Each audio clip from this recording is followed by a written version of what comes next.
안녕하세요, 리입니다. 오늘은 제가 한 주 동안 겪은 딜레마에 대해서 이야기를 해볼까 합니다. 사실 좀 여러 가지입니다. 무기력증, 피곤함, 수면 부족 등등. 사실 이런 단어들만 종합해보면 번아웃에 가까운 증상이죠. 그래서 내가 번아웃이었나? 라는 생각이 한번 찾아봤어요, 증상들을. 증상을 여러 가지 찾아봤는데 맞는 것도 있고 아닌 것도 있더라고요. 그래서 이거 번아웃이다. 이렇게 100% 아직 확정하진 않았어요. 한편으로는 인정하고 싶지 않은 걸 수도 있고, 우리가 살다 보면 한 번쯤은 다 겪는 부분인 것 같습니다. 이런 증상들이. 학생이건 뭐 직장인이건 피곤하지 않은 사람이 어디 있겠어요. 근데 이런 피곤함, 무기력함이 좀 두드러지게 나타나는 시기가 옵니다. 그냥 전날 밤 잠을 설쳐서 피곤하다 이런 정도가 아니라 그런 상태가 일주일, 2주일 이렇게 계속 지속이 되면 확 다르게 느껴져요. 어딘가에 문제가 있구나, 이렇게. 저는 다른 사람들이 이런 걸 겪는 거는 많이 봤어요. 뭐, 온라인에서든, 오프라인에서든. 근데 제가 이렇게 간접적으로 느낀 건 이번이 처음인 것 같아요. 어떻게 보면 여태까지 안 겪어왔다는 거에 감사하기도 하면서 또 마냥 남의 일은 아니구나, 라는 생각도 들더라고요. 그래서 오늘은 제가 한 주 동안 겪은 증상들을 디테일하게 나열을 해볼까 합니다. 그래서 여러분들도 들으시면서 여러분들에게 해당되는 게 있는지, 그리고 또 제가 겪은 게 번아웃 증상이 맞는지 한번 이렇게 유추해보는 것도 좋을 것 같아요. 또 저와 같은 이런 시기를 겪고 계신 분들한테도 조금이나마 도움이 됐으면 좋겠습니다. 첫 번째는 이 직장, 제가 하고 있는 일에 관한 일종의 딜레마? 이 부분이 저는 메인인 것 같아요. 제가 한 주 동안 겪은 증상 중에서 가장 핵심이 되는, 일단은 우리가 워크 에틱이라고 하죠. 직업정신, 의지 등등. 근래 들어서 제가 이 직업정신이 없다는 걸 느꼈어요. 없어진 거죠. 제대로 표현하자면. 그렇다고 뭐 태만하게 있는 건 아닙니다. 또 보는 눈이 있고 직장이고 엄연한 사회생활이기 때문에 최대한 그런 부분을 감추고 임하고 있는데 제 내적인 부분에서는, 제 마음속에서는 전혀 열정이나 의지가 없는 거예요. 그러다 보니까 마음이 자꾸 뜨려는 쪽으로 흘러가더라고요. 마음이 떠요. 이곳에서 내 미래가 전혀 그려지지 않는 거죠.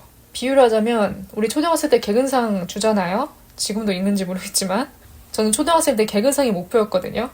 왜냐면 개근상은 성실함을 뜻하니까. 그래서 그 개근상 타려고 웬만해서 이렇게 심하게 아프지 않은 이상 하루도 빠짐없이 등교를 해서 출첵을 찍었던 기억이 있습니다. 그때 제 모습 같아요, 지금이. 그 출첵 도장 찍으러 가는 느낌? 그러니까 가야 되니까 가는. 다들 그렇지만 일에 대한 성취감도 없고 두드러지는 발전도 없고 그냥 생계수단 그 자체라는 느낌이 드는 거죠. 물론 누구에게나 직장은 생계유지를 위한 수단에 불과합니다. 뭐 아닌 사람도 있겠죠, 당연히. 정말 그 일이 좋아서, 정말 회사가 좋아서, 그 일이 나에게 잘 맞아서 만족감으로 다니는 사람도 있겠지만 보통 대부분의 사람들은 먹고 살아야 되니까 가죠. 저도 그건 잘 아는데 그래도 사람이 일하는 중간중간에 뭐랄까 좀 내가 하는 업무에 대한 일종의 성취감, 뿌듯함 같은 것들이 돌아오면 또 그게 그 하루를 되게 기분 좋게 만들고 그래도 내가 잘하고 있구나. 내 이 자리, 내 구역만큼은 내가 잘 지키고 있구나. 이런 느낌이 드는데 그게 없는 거죠. 그런 게 전혀 안 느껴지는 거죠, 지금. 저도 마음 한편으로는 알고 있습니다. 이곳이 평생 직장이 되진 않을 거라는 걸. 근데 그렇다고 또 박차고 나갈 수는 없는, 그럴 용기도 없는. 그래서 이런 생각에서 딸려오는 게 퇴사죠. 우리가 한 번쯤은 퇴사 시나리오를 그려보잖아요, 머릿속에. 그 이후에 내 삶은 어떻게 될 것인지. 물론 처음 한두 달이야 내 자신에게 휴식을 주는 셈 치고 쉬겠지만 그 쉬는 기간이 길어지다 보면 불안해지기 마련이거든요. 근데 또 그런 불안감과 맞서 싸울 용기까지는 아직 없는 거예요. 근데 또 몸은 힘들고. 그러니까 이게 이도저도 아닌 어쩔 수 없는 꽉 막힌 상황? 어쨌든 이런 부분을 겪다 보니까 몸에 나타나는 변화도 없지 않아 있더라고요. 일단 첫 번째는 기상 시간이 점점 늦어지고 있다는 걸 캐치를 했습니다. 아침에 일어나기가 너무 힘들어지더라고요, 제 시간에. 그래서 저는 알람을 10분 단위로 정말 여러 개씩 해놓거든요. 시간대마다 10분별로 알람 있는 사람 있죠? 그게 접니다. 저 같은 경우는 최소 6시 반에는 일어나야 할 거 다 하고 좀 여유롭게 나갈 수 있습니다. 저는 아침밥을 꼭 먹는 사람이기 때문에 화장 다 하고 머리하고 옷 갈아입고 아침까지 먹고 나가는 사람이에요. 그래야 되는? 그래서 그 루틴을 다 하기 위해선 최소 6시 반엔 일어나야 되는데 어느 시점에서부턴가 일어나기 힘들어져서 5분 미루고 10분 미루고 어떤 날은 15분까지 기상시간을 미루다 보니까 허겁지겁 나가는 거죠. 솔직히 눈은 떠요. 눈을 못 떠서 못 일어나는 게 아니라 그냥 몸이 미루고 있어요. 그래서 요즘 기상시간이 두드러지게 늦어지고 있다. 그 다음은 생기를 잃어가고 있다는 느낌이 듭니다. 뭐 피곤함이란 게 어제 오는 일은 아니지만 최근 들어 더 어깨도 결리고 눈에 이 핏줄이 가시지가 않고 피곤함을 넘어서 고단하다는 느낌이 들어요. 그래서 집에 들어와서 밥 먹고 나면 아무것도 하기가 싫은 거죠. 그냥 소파에 누워서 몸은 벌써 취침 상태가 되는 거예요. 근데 잘 수는 없죠. 아직 씻지도 않았고 운동도 안 했으니까. 근데 또 해야 되는 거 알면서도 미루고 있고 그냥 이런 서클이 반복되다 보니까 신체적으로도 많이 지쳤구나 라는 생각이 들더라고요. 두 번째는 다 흥미가 없는 거예요. 몇 주 전 제가 신나게 떠들어댔던 이사 플랜. 그 시기에는 이사 생각만 하면 좀 마음이 들떴거든요. 집도 꾸며보고 싶고 더 넓은 공간에 대한 갈망, 그냥 상상만 해도 행복한 그런 열정들이 지금 팍 식었어요. 정말 꽃이 한풀게 꺾이듯 팍 꺼졌어요. 그래서 지금 딱히 그쪽으로 쳐다도 안 보는, 별로 이사하고 싶지도 않고 꾸미고 싶지도 않고 관심이 확 꺼진 거죠. 그래서 이런 증상들을 새로운 계획을 함으로써 치유를 해볼까 라는 생각에 여행 계획을 한번 세워보자. 언제 가든 간에 우리 항상 여행 계획하면 신나잖아요. 그 자체로 흥미롭고 항상 마음속으로 가고 싶은 여행지 3곳 정도는 품고 살아갑니다. 그래서 그중 탑 하나를 이제 뽑아서 계획을 한번 세워보자. 그럼 좀 신나지 않을까? 그런 설렘을 좀 되찾을 수 있지 않을까? 라는 생각에 이제 해봤죠. 비행기도 검색해보고 호텔도 검색하고 그래서 하나둘씩 계획을 하는데 가장 중요한 거는 이제 휴가잖아요. 제 휴가가 맞아 떨어져야 갈 수 있는 거죠. 그게 안 되면 말짱 도루묵이니까. 그래서 그렇게 아무리 내가 열심히 계획을 해도 휴가 스케줄표 보면 맞아 떨어지는 날이 없는 거예요. 다른 사람들이랑 겹쳐서. 참고로 저는 여름에는 어디 휴가 안 갑니다. 여름 자체를 워낙 싫어해서 여름에는 무조건 국내에 있는 편이고 보통 봄이나 가을이 최적기죠. 그래서 그 두 시즌 중에서 공휴일 껴서 연차내서 가면 이때가 딱 좋겠다 하고 휴가 계획표를 쓰려고 하면 다 이미 부킹 상태, 다른 직원들이. 그거 피해서 또 다른 시기에 가자니까 금액이 너무 비싸지고. 그래서 이게 다 무슨 소용인가. 뭐가 하나라도 맞아 떨어져야 이게 좀 쾌감이 있는데 뭘 해도 다 벽이 막히니까 여행도 아닌 거죠. 그리고 이 여행을 가고 싶다는 게 정말 진심인지도 모르겠는 거예요. 제가 제 자신에게 질문해봤을 때 100%, 150% 정말 가고 싶어서 가는 건지 아니면 새해가 됐으니까 그냥 해볼까 이런 생각으로 하는 건지 그것도 모르겠고 애매한 거죠. 그 다음은 머릿속으로는 할 게 천진데 해야 되는 그 투두 리스트들은 너무 많은데 머릿속으로 내가 하는 시나리오만 그리고 몸은 안 움직여요. 가만히. 그래서 이전에는 어떻게든 몇 시가 됐든 간에 할 일은 다 이제 끝내고 자는 편이었는데 근래 들어서 하기 싫어서, 그러니까 몸이 하기 싫어서, 몸이 그걸 하는 상상만 하면 고통스러운 거예요.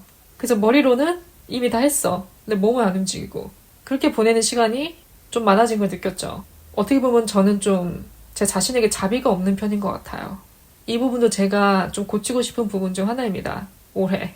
내가 내 자신에게 여유를 안 주고 쉼을 안 주면 누가 주겠어요. 게으름이라는 단어가 굉장히 부정적인 의미가 커서 게으름은 무조건 나쁘다라고만 생각할 수 있는데 적절한 게으름도 필요하더라고요. 그러니까 모든 걸 좀 융통성 있게 해야 된다는 거죠. 저는 항상 제가 정해놓은 태스크들을 못하고 잠들면 죄책감이 없지 않아 있었어요. 항상. 누울 자격 없다는 등등. 좀 내 자신을 몰아붙이는 타입? 내 자신이 좀 게을러지는 꼴을 못 보는? 그렇다고 내가 뭐 저런 미디어에 나오는 전문가들처럼 엄청 부지런한 것도 아니고 이도저도 아닌 거죠. 근데 또 매번 실패하는 내 자신은 보고 싶지 않고. 그래서 예전에 항상 이런 거를 나를 좀 밀어붙여서 어떻게든 다 끝내는 쪽으로 치유를 해왔는데 최근에는 생각이 좀 바뀌었습니다. 유도리 있게 하자. 하루 8시간 이렇게 일하고 왔으면 집에서는 스위치를 딱 오프해야지. 그게 진짜 쉬는 거지. 그러니까 내 자신에게 좀 여유와 이 자비를 주는 쪽으로 바꾸고 있습니다, 요즘. 그 다음은 저의 성격에 관한 건데 제가 좀 강박적인 성격이 있더라고요. 강박증까지는 아닙니다. 저도 처음에 헷갈려서 찾아봤어요. 내가 강박증 수준인지. 근데 그건 아니더라고요. 굉장히 좀 마이너한 그냥 일상적인 정도의 수준? 아까 말했듯이 모든 걸 다 오늘 안에 끝내버려야 되는, 또 그게 옳은 방식이라고 생각하고 살아왔어요. 하루 동안 내 자신을 다 태워버리는 거죠. 모든 에너지를 한 일에 다 쏟아버리는 케이스? 이러니까 하루가 다 날아가고 몸은 방전될 때는 방전되고. 팟캐스트도 좀 마찬가지였어요. 제가 매주 목요일에 업로드를 하죠. 한마디로 제가 정해놓은 마감 기한이 있습니다. 그리고 제가 뭐 말씀드렸지만 저는 주말에 주로 녹음을 하기 때문에 주말에 녹음을 하면 그 다음 주 목요일 업로드까지 며칠 동안 시간이 있죠. 그래서 그렇게 서두를 필요는 없습니다. 제가 뭐 주말에 녹음을 못하지 않는 이상 뭐 유튜버들처럼 하루를 다 갈아서 녹음하고 편집하고 그럴 필요는 없어요. 서두를 필요 없다는 거죠. 그래도 저는 뭐든지 빨리 끝내는 게 좋다라는 생각이 항상 있어서 하루 안에 올인원으로 다 처리해버리는 경향이 있는 거죠. 그 이유가 항상 머릿속으로 그 다음 할 일, 그 다음 할 일 이렇게 계획을 하는 사람이다 보니까 아니 뭐 시간은 있지만 그래도 오늘 안에 다 끝내면 내가 그 다음 일을 할 수 있지 않나? 이왕이면 이라는 생각에 쉴 틈 없이 하루 안에 다 몰아붙이는 그런 타입이란 걸 느꼈어요. 한 5, 60%만 써도 되는 에너지를 100% 다 써버리는 느낌이 드니까 좀 더 쉽게 고갈되는 느낌, 체력이. 그래서 이 부분도 좀 융통성 있게 해야 되겠다는 생각이 들었어요. 그 다음 약간 감박 증상 중에 대표적인 게 하나가 확인 감박이죠. 보일러 껐나? 고데기 껐나? 아까 아침에 커피 마셨는데 인덕션 껐나? 맨날 재확인합니다, 아침마다. 맨날. 근데 웃긴 게 뭔지 아세요? 알아요. 내가 껐다는 걸. 끈 기억이 있습니다, 분명. 이것도 기억 못하면 좀 문제가 있겠죠? 끈 기억은 다 있는데 이상하게 문만 나서면 불안해. 안 끈 것 같아. 이래서 다시 확인하고. 여기서 좀 갉아먹는 시간도 있습니다, 아침에. 그 다음은 이것도 포함이 되는 건지 아닌지 모르겠어요. 그냥 제 증상 중 하나인데 자꾸 멀티태스킹을 하려는 경향이 있더라고요. 어떠냐면 저는 양치할 때 이렇게 가만히 화장실에 서서 하질 못합니다. 그냥 양치하면서 돌아다녀요, 집안을. 그렇게 집안을 돌아다니다가 내 눈에 뭔가 거슬리는 게 하나가 발견됐다? 그러면 그것도 같이 이렇게 수정해요. 그러니까 한 손으로는 양치질 하면서 반대쪽 손으로는 그 거슬리는 한 가지를 고치고 있고 계속 이렇게 양치를 하면서도 주변을 둘러보는 거예요. 그러다가 바닥에 뭐 떨어져 있어. 그러면 바로 치우고. 벽을 봤는데 액자가 약간 기울어져 있네? 얼른 가서 수정하고 오고. 테이블 대리석에 뭐가 묻었네? 한 손으로 얼른 닦고. 한 가지에 집중 못하는 거죠. 그리고 그냥 눈에 거슬리는 거는 바로바로 처리하고 싶은 거예요. 양치가 끝날 때까지 못 기다리겠는 거죠. 그래서 이렇게 온전히 한 가지에 집중을 못하고 자꾸 멀티태스킹을 하려는 쪽으로 가고 있어서 어쩜 이거는 ADHD 증상 중 하나가 될 수도 있겠다 이런 생각이 듭니다. 그 다음은 제가 이렇게 나열했던 증상들에 따라오는 감정의 변화, 내적 충돌 등을 한번 이야기를 해볼까 합니다. 첫 번째는 불안감이에요. 제가 첫 번째로 그 직업에서 오는 현타를 언급을 했죠. 물론 이런 거는 직장인이라면 다 겪는 부분이죠. 그래서 저는 제 케이스가 절대 특별하다고 생각하진 않아요. 그러다 보니까 내가 너무 투정 부리는 건가? 아직 20대인 내가 벌써 이런 걸 겪는 건 옳지 않은 거 아닐까? 분명히 누군가는 나한테 야, 그거 아무것도 아니야. 난 이런 것도 있고 저런 일도 겪는데 너 정도면 그거 진짜 양호한 거다. 이렇게 말할 수도 있는 거니까. 내가 고작 이런 거 가지고 뭐 현타를 느끼고 번아웃을 느끼고 나보다 더한 걸 겪는 사람도 있을 텐데 또 이렇게 생각하다 보니까 내가 너무 틀린 것 같은 거예요. 근데 또 반대로 이건 내 문제니까 내가 그렇다면 그런 거지. 내가 겪는다면 겪는 거지. 뭐 힘듦의 척도가 어딨나. 누구는 더 힘들고 누구는 덜 힘들고 그런 기준이란 건 없잖아요.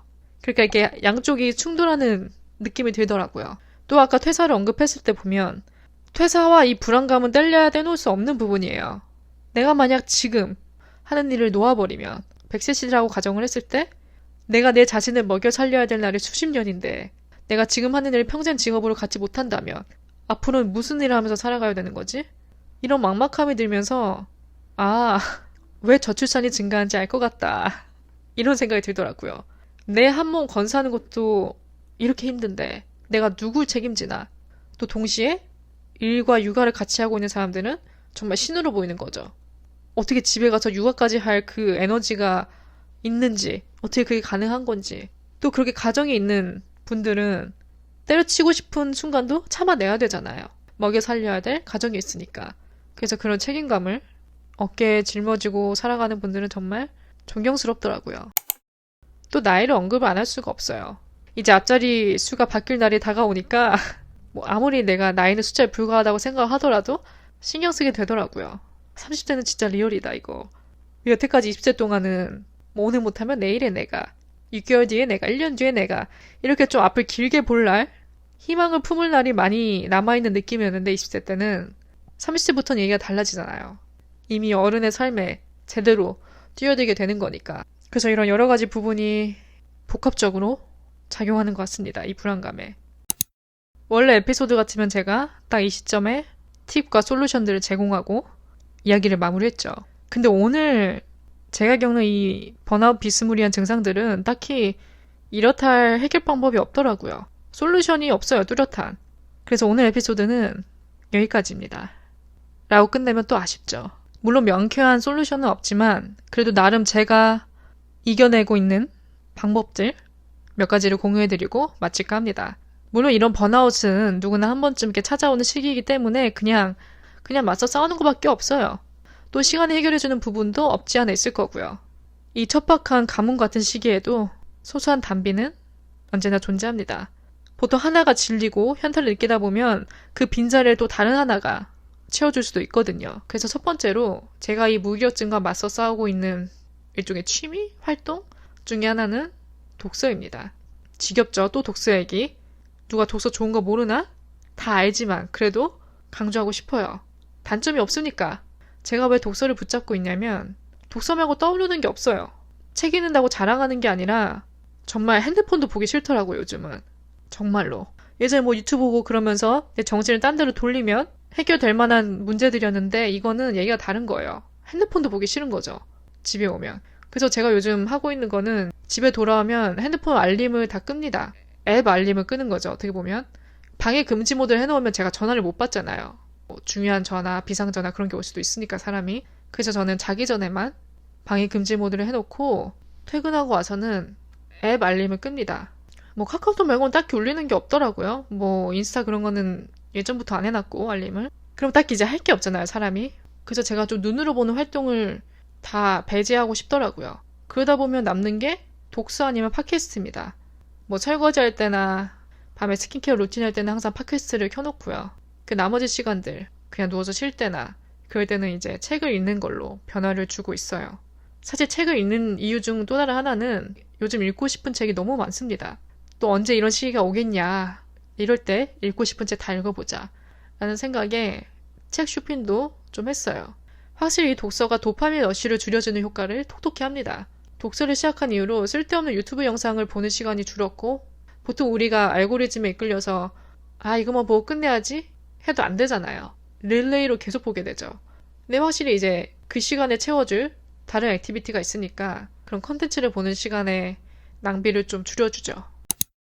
그 다음은 저널링, 일기쓰기입니다. 정확하게 얘기하자면 일기는 안 쓰고요. 팟캐스트 스크립트 작성하는 게 저는 일기쓰기와 같은 맥락입니다. 왜냐면 내가 지금 하고 있는 생각, 감정들을 다 쏟아내는 거니까 비슷해요. 그래서 일기 겸 팟캐스트 작업도 한다는 셈 치고 한 주마다 이렇게 내가 겪었던 감정의 변화들, 정신적인 변화나 신체적인 변화, 혹은 가치관의 변화 등등 이렇게 단락을 나눠서 쓰다 보면 매주 이렇게 새로운 에피소드로 탄생이 되더라고요. 처음에 써내려갈 때는 잘 모르는데 다 쓰고 나보면 감정이 한결 정리가 되어 있어요. 가벼워져 있습니다. 우리가 한 가지 명심해야 될 부분은 모든 감정은 다 일시적이라는 거. 절대 영구적이지 않습니다. 다 지나갑니다. 이런 번아웃도 다 지나가겠죠? 지나가고 있고 지금 시간의 흐름에 따라 다 지나가고 다 나중에 까먹게 됩니다. 우리 뇌는 불필요한 것들은 지워내는 능력이 있다고 해요. 그래서 나중에 돌이켜보면은 내가 그런 시기가 있었나? 그때 왜 그랬지? 쥐ም사 그건 별거 아닌데? 이렇게 생각하게 돼요. 한마디로 감정은 단기성, 휘발성이 강하다는 거죠. 그런 의미에서 이렇게 글로 기록을 남겨두면 나중에 내가 돌이켜볼 수 있죠. 그때 내가 그랬구나. 그래도 용케 헤쳐나왔네? 이렇게 느끼게 됩니다. 이러면서 또 앞을 향해 달려가겠죠. 오늘 에피소드는 여기까지입니다. 혹시 지금 저와 같은 증상을 겪고 계신 분들이 있다면 걱정 마세요. 저도 있으니까. 여러분은 혼자가 아닙니다.